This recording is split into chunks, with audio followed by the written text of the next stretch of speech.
So this week we are back at the house in the garage doing some DIY how-to stuff. We're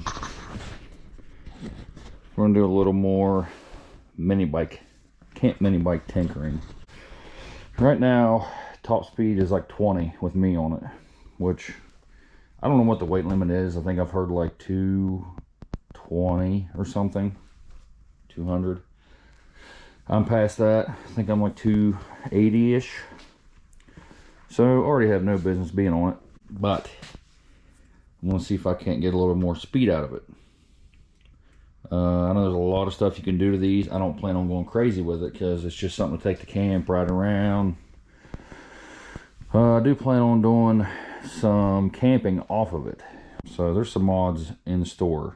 I was going to do an exhaust on one because I hear that helps with acceleration. That was already on it when I got it. I don't know how much it helps with acceleration because I've never ridden one stock and one with the exhaust on.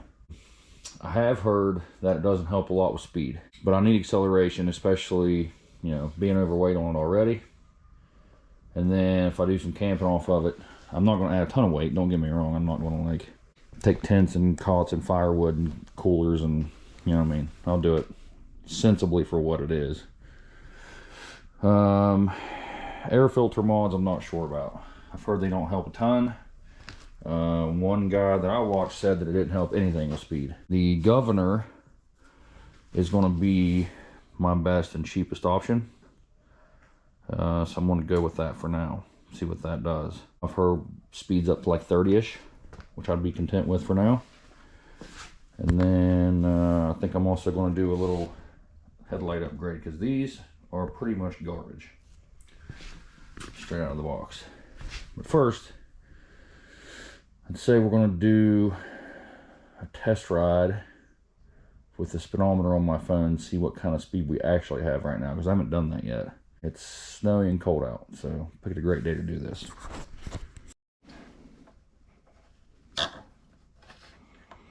Choke, switch on. Hasn't been started in weeks. Let's see what it does.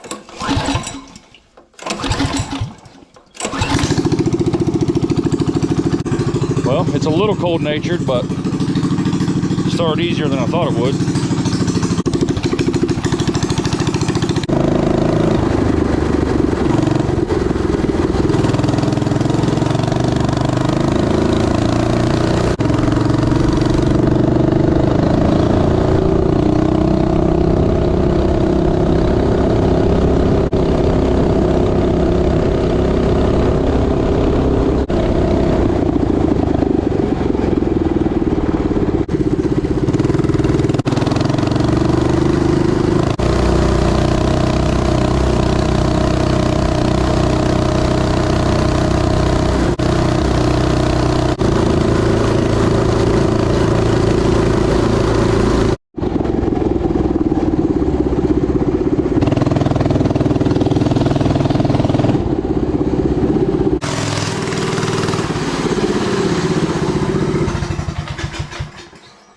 All right, now that I got it nice and hot, let's put our fingers all over it. The first order of business was getting the little stopper tab bent down, which you can see I've already done. It's right here.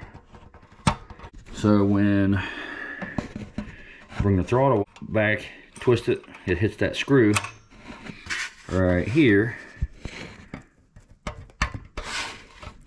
and stops it. Well, now it goes all the way. So that's supposed to be a few miles an hour's worth. So now what we gotta do is get this tank off.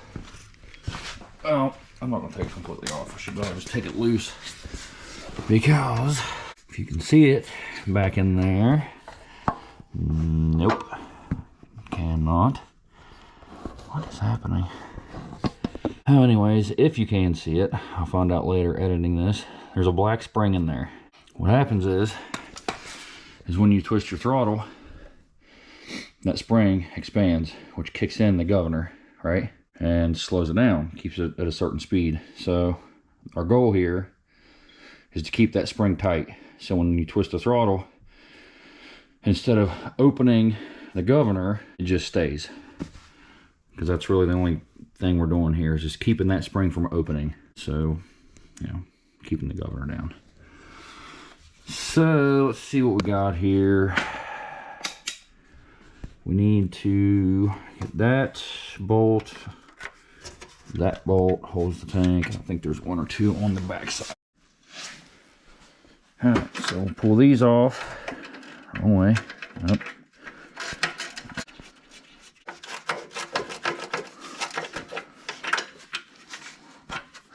Not very tight. But I'm sure it's some guy on a Friday wanting to go home. So all the guys are probably. So a lot of these people are probably just slinging them together pretty quick in the factory or warehouse or store. I don't know, wherever they put these things together. So there's those two. Now we have one right there. If you can't see that at all.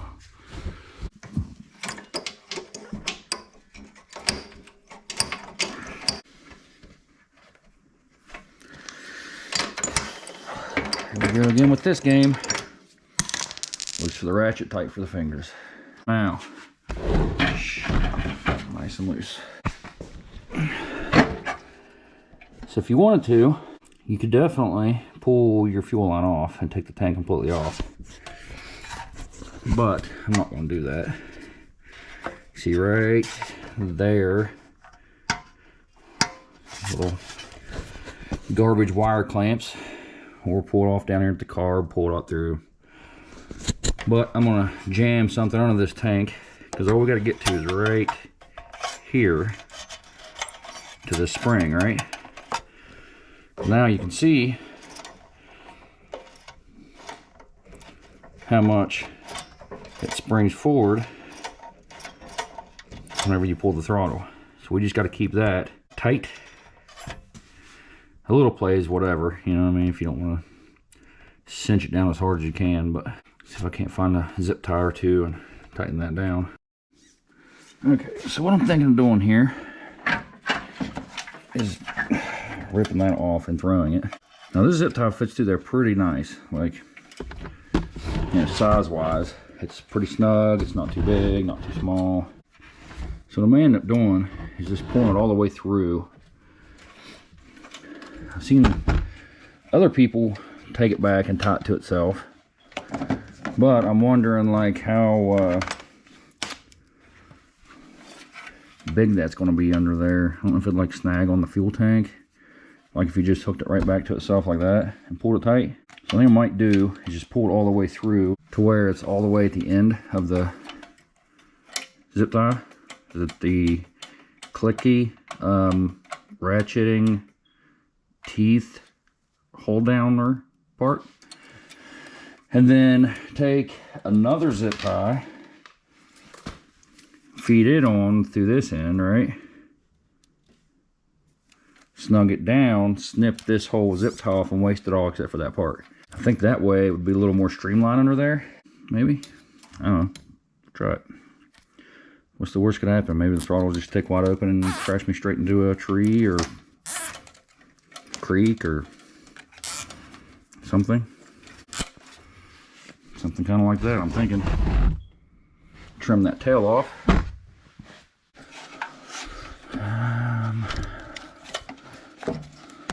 Like so.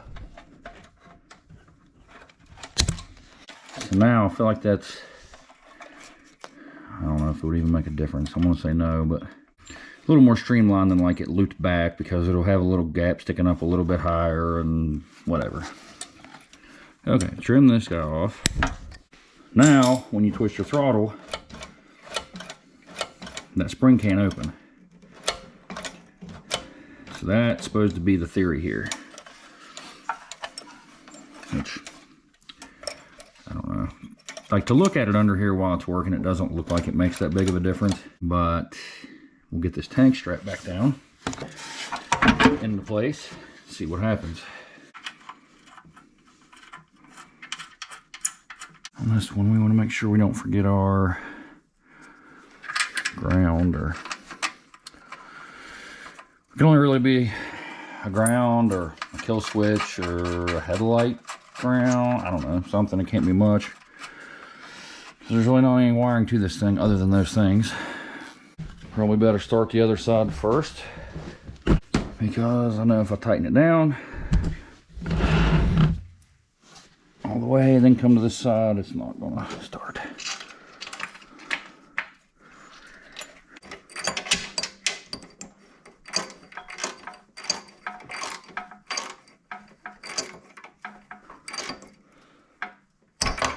Okay, there's that one successfully stripped off.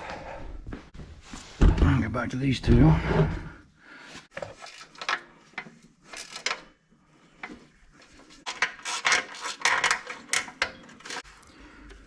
Oh, this has already broken this gear wrench. Used it about 1.9 times already. So that's handy. Okay, good enough. So now the only thing to do, take it for a little test spin, see what happens.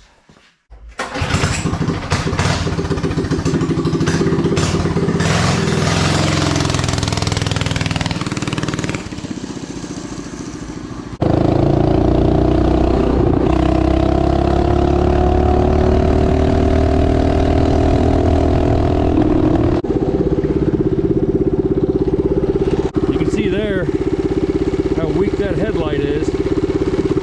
Kind of give us a before and after of that anyways.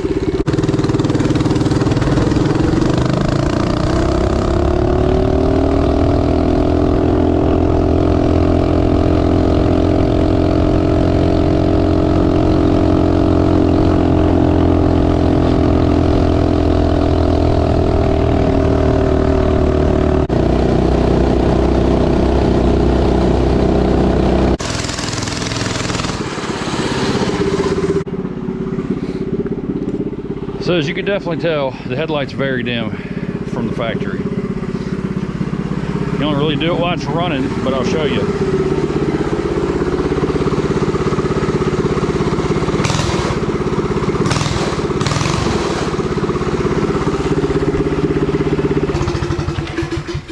As you can tell, it gets brighter as you go.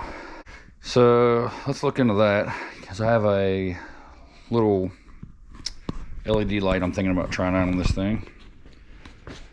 But yeah, that got me 8 miles per hour, and that's with me on it. Like, I kind of ran out of straightaway where I ride it. If I had a longer straightaway, I could probably get closer to 30, I'm sure, but it's like in a low spot, and up here I hit a hill, and coming back I hit a hill. So I'm gonna say for technically 2 zip ties, take off 3 bolts. It's a pretty easy, definitely cheap way to get a little more speed out of these things. So the light bar I'm going with is an aux beam 7-inch LED. That was actually on something else that I don't need it for anymore. So I've been kind of looking for something else to use it for anyways. These you can get off Amazon.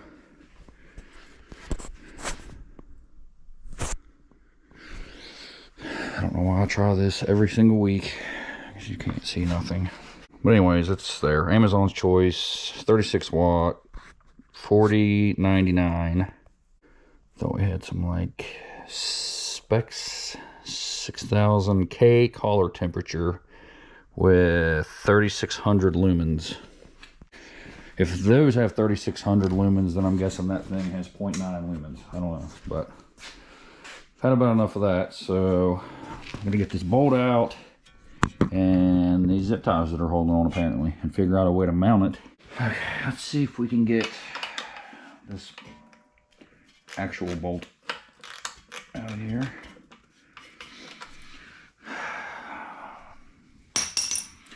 Not sure why I would even pick that up. I want to plainly have this. Make my life easier. Nope. Do it the hard way. Every time. Okay, there's that.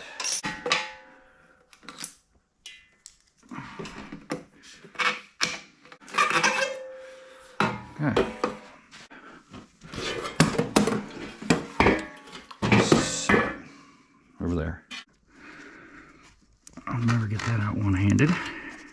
without breaking the wires. I think I'll just get myself a flat screwgee. Pop this out. Slip. Stab myself with the screwgee. Come on. This out.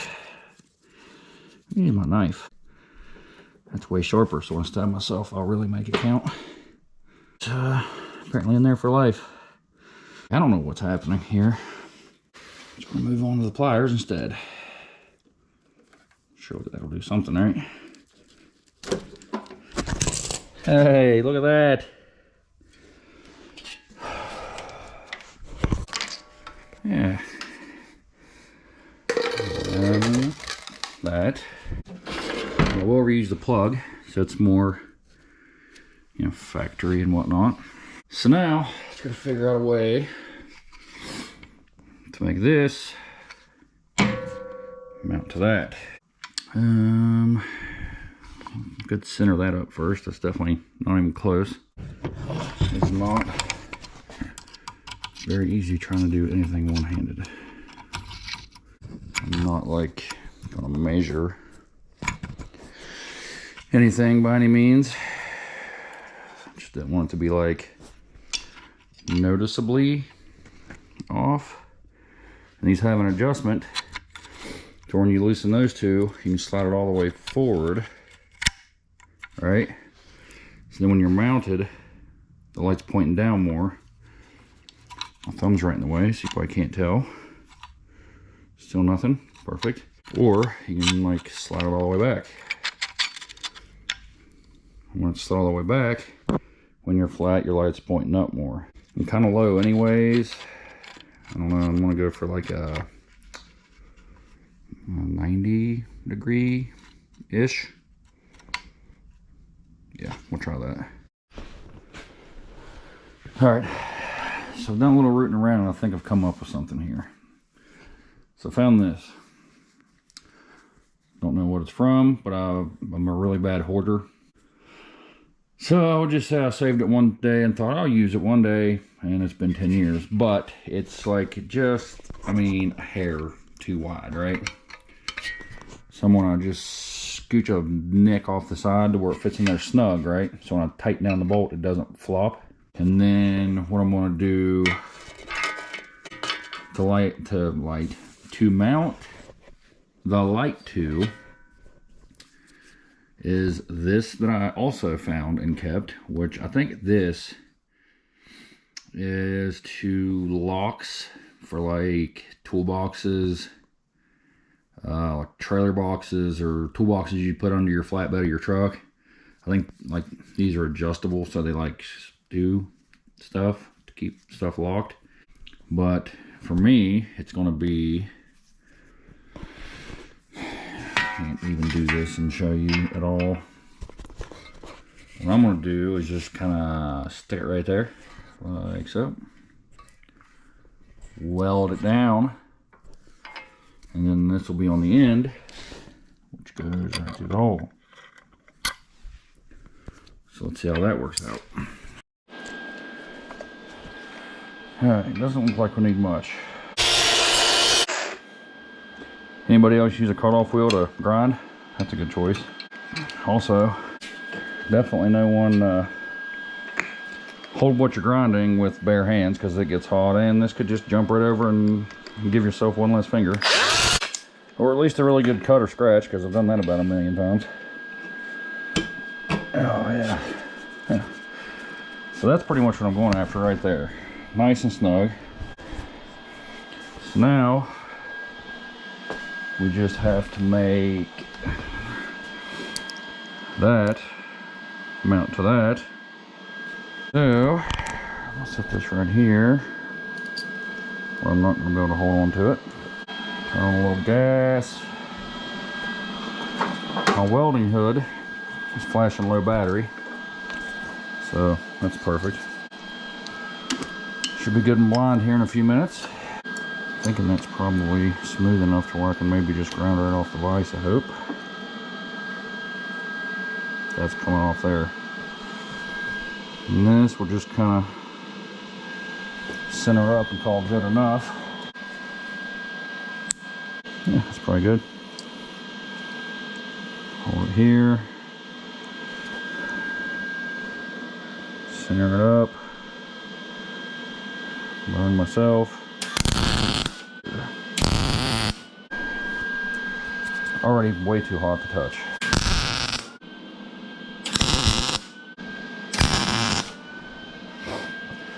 So as you can tell, I'm lazy. I definitely could have just adjusted my welder to where I actually could have welded a bead around that, or I can just tack it. So I'm just gonna do that. I'll do a couple welds on the back side there. Well, tacks. Again, this isn't welding. Might as well put one right there on the side too while we're at it.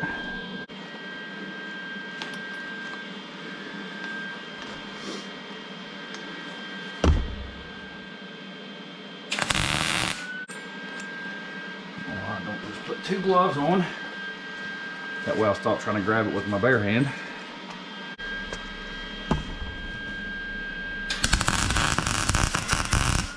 Oh yeah, that definitely looks awful. Perfect.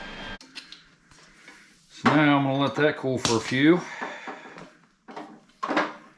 and attempt to find some black paint to slap on it. I don't know for sure, but if I had to guess, they'd probably make LED light conversion kits and whatever and all kind of nonsense for these, but I'm not doing that. Wood, metal, plastic, paint, and primer. And it's pretty much empty. Still a little warm. That's good, right? It's like powder coating. Oh yeah, there's one nice piece fabricated right here in-house. While that paint's drying, I think what we ought to do is probably go ahead and snip this plug off. So I can reuse that in the factory harness. That's full of mud. I'm surprised that even works. And then splice into this. Literally 1 minute ago, had a pair of side dikes right here somewhere.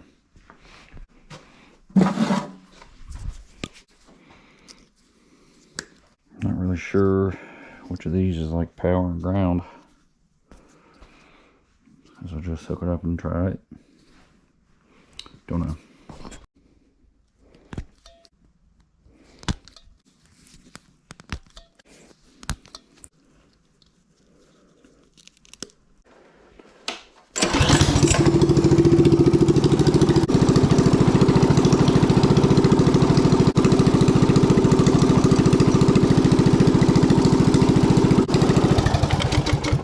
I kind of assumed that the green would be the ground, but I wasn't entirely sure. Alright, so I'm going to get the soldering iron out and solder these two together, and definitely not just twist them and tape them. I actually completely forgot I had these solder and seal wire connectors. So we'll just use these instead.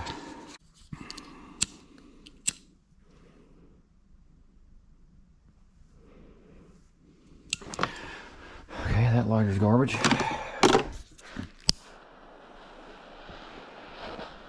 A little better. I'm gonna get these warm enough to where the solder in there actually like melts. You don't do so much that you cook the coating off. Come on.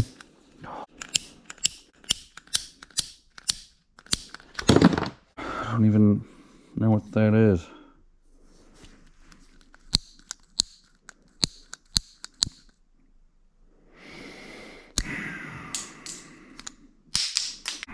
Okay, found another one.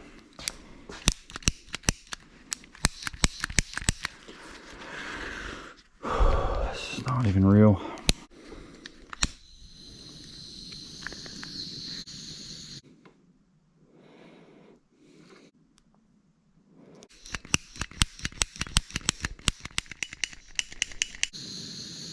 Good enough.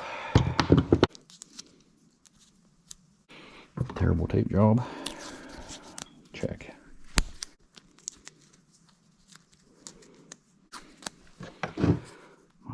go the length of it too. Just to kind of keep them both together.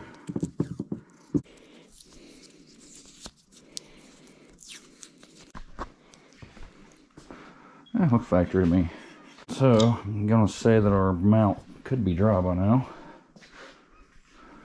Yep.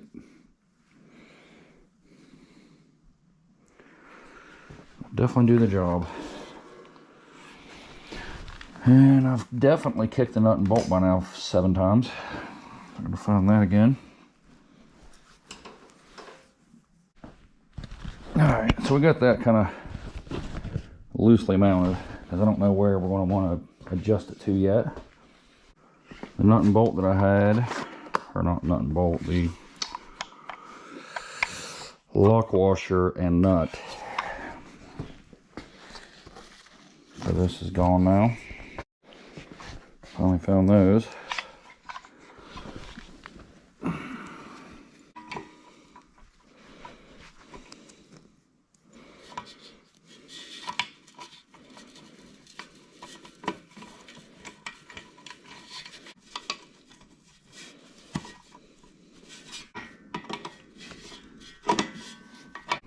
It'll work.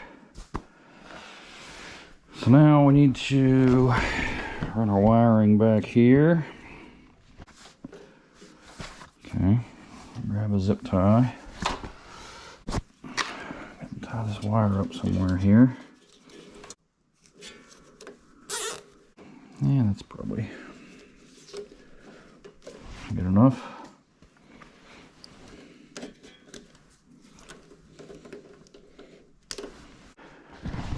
I'm just going to leave it pointed down a little bit, that way it can hit kind of low and up a little higher. I'm not going to go directly onto the ground, but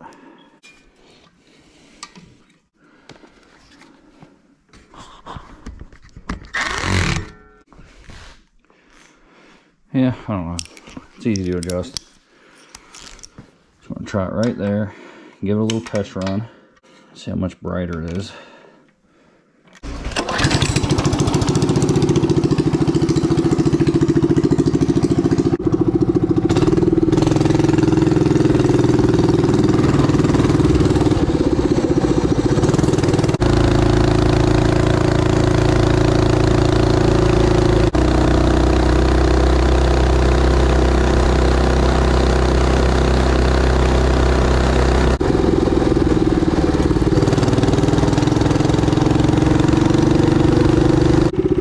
Definitely tell there how much brighter it is shining to get something than it was earlier. I think I got the placement about right too, at least good enough.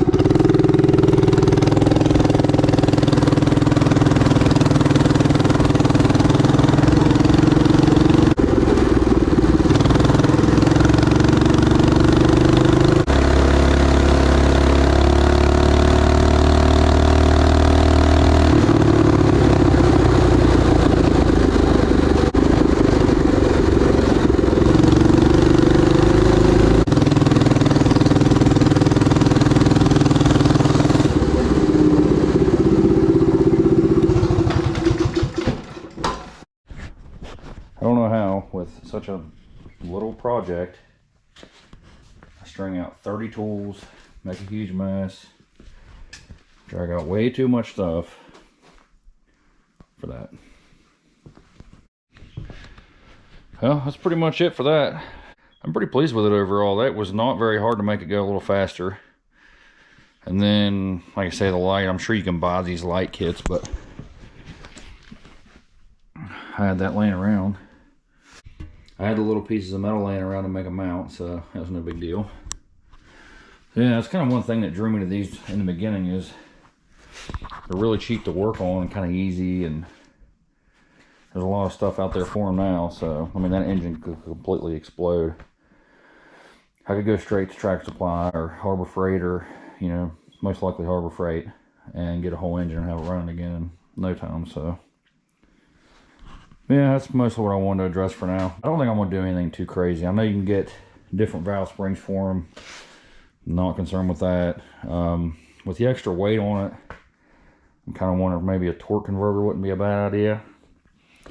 I mean, I'd like to lose a few pounds, but let's be realistic. I don't see myself ever getting to 200 or 220. If so, there's issues. But yeah.